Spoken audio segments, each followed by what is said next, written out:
Hi, I'm from Techie Dialogue, and in today's video, I'll show you how to make low-quality audio in CapCut step by step. If you're new to the channel, don't forget to subscribe for more tutorials like this. Let's get started. Step 1. First, open CapCut and create a new project. Import the audio file you want to adjust by tapping the plus button and selecting your audio from your library. Step 2.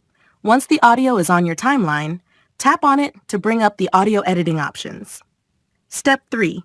To make the audio sound low quality, we'll need to reduce the sample rate. Go to the audio section and find the pitch or speed options.